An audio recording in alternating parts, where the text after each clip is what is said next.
रामेश्वरम मंदिर की संपूर्ण कथा। रामेश्वरम तमिलनाडु के दक्षिणी सिरे पर स्थित एक अत्यंत पवित्र तीर्थ है।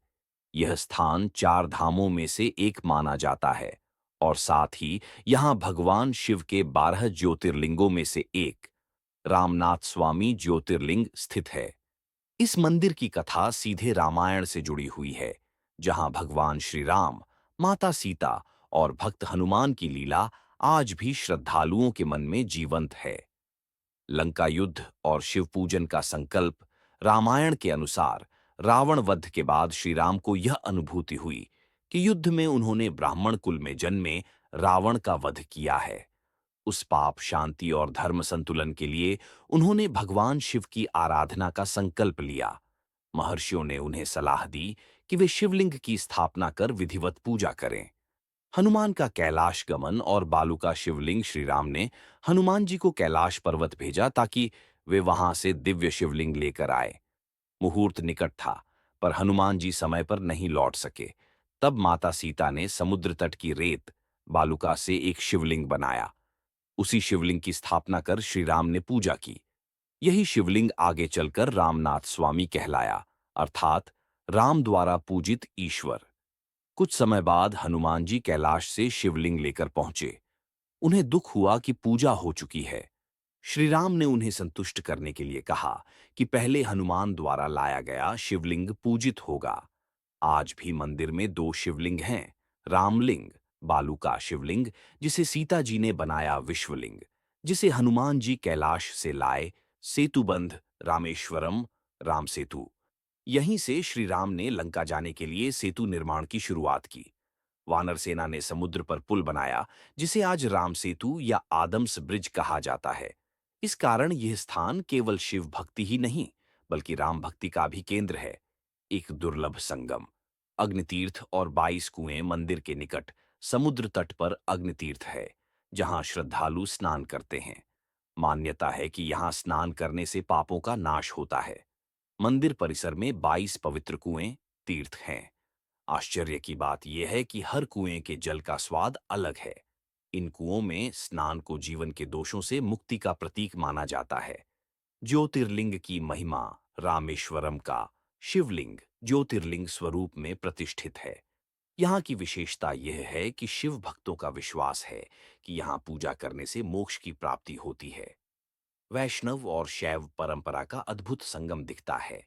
राम, विष्णु अवतार द्वारा शिव पूजन। मंदिर की अद्भुत वास्तुकला। रामनाथ स्वामी मंदिर अपनी भव्य गलियारों, कॉरिडोर के लिए विश्व प्रसिद्ध है। ये दुनिया के सबसे लंबे मंदिर गलियारों में गिना जाता है। सैकड़ों विशाल स्तंभ, महीन शिल्पकला और द्रविड़ शैली की भव्यता, सब मिलकर इसे स्थापत्य का चमत्कार बनाते हैं। आध्यात्मिक महत्व। रामेश्वरम केवल एक मंदिर नहीं, बल्कि आत्मशुद्धि और समर्पण की यात्रा है। यहाँ आकर भक्त यह अनुभव करते हैं कि श्री राम जैसे मर्यादा पुरुषोत्तम भी विनम्र होकर ईश्वर के आगे नतमस्तक होते हैं। शक्ति, भक्ति और धर्म, तीनों का संतुलन ही जीवन का सार है। आज का रामेश्वरम, आज भी लाखों श्रद्धालु यहाँ आते हैं। पितृदोष शांति, पाप विमोचन, मोक्ष की कामना और राम शिव की संयुक्त कृपा के लिए। कोणार्क सूर्य मंदिर की संपूर्ण कथा। कोणार्क का सूर्य मंदिर भारत के ओडिशा राज्य में पुरी जिले के समुद्र तट के पास स्थित है।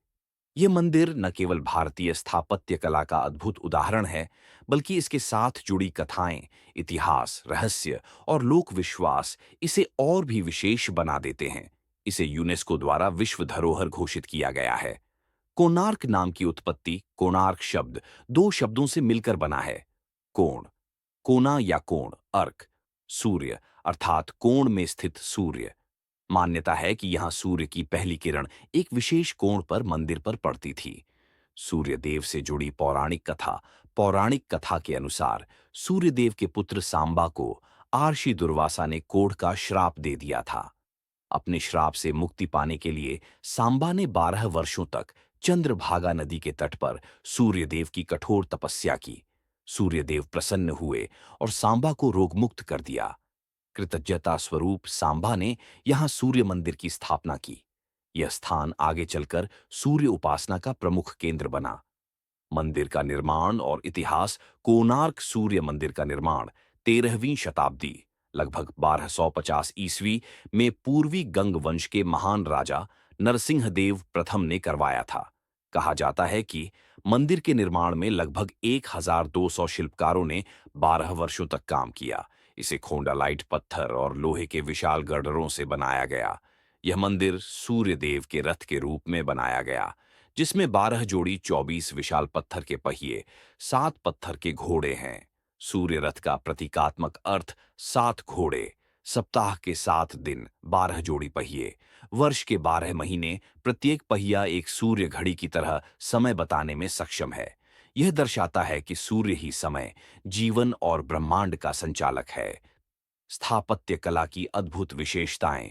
कोणार्क मंदिर की दीवारों पर अत्यंत सूक्ष्म और जीवंत नक्काशी की गई है, जिनमें दिखाई देते हैं देवी देवता, राजदरबार और युद्ध दृश्य, नर्तकियां और संगीतकार, दैनिक जीवन के चित्र, काम शास्त्र से जुड़े मैथुन शिल्प। इन शिल्पों का उद्देश्य जीवन के 4 पुरुषार्थों धर्म, अर्थ, काम और मोक्ष को दर्शाना था। चुंबकीय शिला मैग्नेट स्टोन का रहस्य। लोक कथाओं के अनुसार मंदिर के शिखर पर एक विशाल चुंबकीय पत्थर लगा था, जिससे समुद्र से गुजरने वाले जहाजों के कंपास खराब हो जाते थे। लोहे के ढांचे आपस में संतुलित रहते थे। कहा जाता है कि पुर्तगाली नाविकों ने इस पत्थर को हटवा दिया, जिससे मंदिर की संरचना कमजोर हो गई और धीरे धीरे गिरने लगी। हालांकि इतिहासकारों में इस विषय पर मतभेद हैं। मंदिर के पतन के कारण, मंदिर के नष्ट होने के पीछे कई कारण बताए जाते हैं। समुद्री हवा और नमक, चुंबकीय पत्थर हटाया जाना, मुस्लिम आक्रमण, विशेषकर कला पहाड़ द्वारा। समय के साथ उपेक्षा। आज मंदिर का मुख्य गर्भगृह ध्वस्त हो चुका है, परंतु जगमोहन सभा मंडप अब भी खड़ा है। यूरोपीय यात्रियों और अंग्रेजों का विवरण। यूरोपीय यात्रियों ने कोणार्क को ब्लैक पैगोडा कहा, क्योंकि इसका रंग गहरा था, यह समुद्र से दूर से दिखाई देता था। नाविक इसे दिशा सूचक चिन्ह की तरह इस्तेमाल करते थे। धार्मिक और सांस्कृतिक महत्व। आज भी कोणार्क सूर्य उपासना का केंद्र है। कोणार्क नृत्य महोत्सव का आयोजन स्थल है। भारतीय कला, गणित, खगोल और वास्तुकला का जीवंत प्रमाण है। कोणार्क मंदिर का संदेश। कोणार्क सूर्य मंदिर केवल एक इमारत नहीं, बल्कि यह संदेश देता है कि मनुष्य और प्रकृति का संतुलन, समय का महत्व, कला और विज्ञान का मेल, जीवन के हर पक्ष को स्वीकार करना, यही भारतीय सभ्यता की आत्मा है।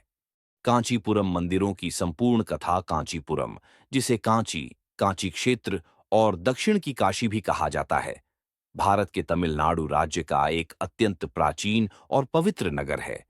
यह नगर केवल एक मंदिर नगर नहीं, बल्कि हिंदू धर्म, दर्शन, भक्ति, शैव, वैष्णव और शाक्त परंपराओं का संगम है। मान्यता है कि यह नगर सप्तपुरियों, मोक्ष देने वाली 7 पवित्र नगरियां में से एक है। कांचीपुरम का पौराणिक महत्व। पुराणों के अनुसार कांचीपुरम की स्थापना भगवान ब्रह्मा ने की थी। यह नगर पृथ्वी के उस स्थान पर बसा है जहां सरस्वती नदी का दिव्य प्रभाव माना जाता है। यहाँ की भूमि को इतना पवित्र माना गया कि स्वयं देवता यहाँ तप और साधना करने आए। एकांबरेश्वर मंदिर की कथा। पृथ्वी तत्व, पंचभूत स्थल। एकांबरेश्वर मंदिर भगवान शिव को समर्पित है और यह पंचभूत स्थलों में पृथ्वी तत्व का प्रतिनिधित्व करता है। एक समय पार्वती देवी ने भगवान शिव से पृथ्वी पर अवतार लेकर तप करने की इच्छा प्रकट की। शिव ने उन्हें कांचीपुरम में मिट्टी के शिवलिंग की पूजा करने को कहा। पार्वती देवी ने एक आम के वृक्ष, एकाम्र वृक्ष के नीचे रेत से शिवलिंग बनाया और तपस्या करने लगीं। तभी वेगवती नदी में भयंकर बाढ़ आ गई। देवी ने अपने शरीर से शिवलिंग को गले लगाकर उसकी रक्षा की। इस भक्ति से प्रसन्न होकर भगवान शिव प्रकट हुए और बोले, तुम मेरी अर्धांगिनी नहीं, मेरी आत्मा हो। यहीं से शिव का नाम पड़ा एकांबरेश्वर। एक बराबर एक, अंबर बराबर पृथ्वी, ईश्वर बराबर भगवान। आज भी मंदिर में वह हजारों वर्ष पुराना आम का वृक्ष है जो चारों वेदों का प्रतीक माना जाता है। कामाक्षी अम्मन मंदिर की कथा। शक्तिपीठ। कामाक्षी अम्मन मंदिर शक्ति देवी को समर्पित है और कांचीपुरम का हृदय माना जाता है। एक बार देवी पार्वती ने शिव से अलग होकर कठोर तप किया। उनका यह तप इतना उग्र था कि सृष्टि में संतुलन बिगड़ने लगा। देवताओं ने शिव से प्रार्थना की। शिव ने देवी को शांत रूप में स्थापित किया। देवी यहाँ कमलासन पर विराजमान हैं, हाथों में गन्ना, पुष्पबाण और अंकुश लिए हुए। यहाँ देवी उग्र नहीं बल्कि सौम्य स्वरूप में पूजी जाती हैं। यही इस मंदिर की विशेषता है। आदि शंकराचार्य ने यहाँ श्री चक्र की स्थापना की और शाक्त परंपरा को सुदृढ़ किया। वृद्धराज पेरुमाल मंदिर की कथा, वैष्णव परंपरा। ये मंदिर भगवान विष्णु को समर्पित है और 108 दिव्य देशम में से एक है। ब्रह्मा जी ने यहाँ एक विशाल यज्ञ किया। यज्ञ की रक्षा के लिए विष्णु स्वयं यहाँ प्रकट हुए। उन्होंने भक्तों को वरदान दिया, इसलिए उनका नाम पड़ा वृद्धराज, वर देने वाला राजा। मंदिर में स्थित अथिवृद देवता की लकड़ी की मूर्ति को 40 वर्षों में एक बार मंदिर के तालाब से बाहर निकाला जाता है। मान्यता है कि अथिवृद के दर्शन से जन्म जन्मांतर के पाप नष्ट हो जाते हैं। कैलासनाथर मंदिर की कथा, प्राचीनतम शिव मंदिर। ये कांचीपुरम का सबसे प्राचीन मंदिर है, जिसे पल्लव राजा नरसिंहवर्मन ने बनवाया। यह मंदिर शिव के कैलाश स्वरूप का प्रतीक है। यहाँ की दीवारों पर उकेरी गई मूर्तियां जीवन, मृत्यु, योग और मोक्ष की कहानियां कहती हैं। कहा जाता है कि इस मंदिर के गर्भगृह की संकरी परिक्रमा करने से जीवन के भय समाप्त हो जाते हैं। कांचीपुरम और आदि शंकराचार्य ने यहाँ कांची कामकोटि पीठ की स्थापना की। यह पीठ आज भी अद्वैत वेदांत की प्रमुख पीठों में से एक है।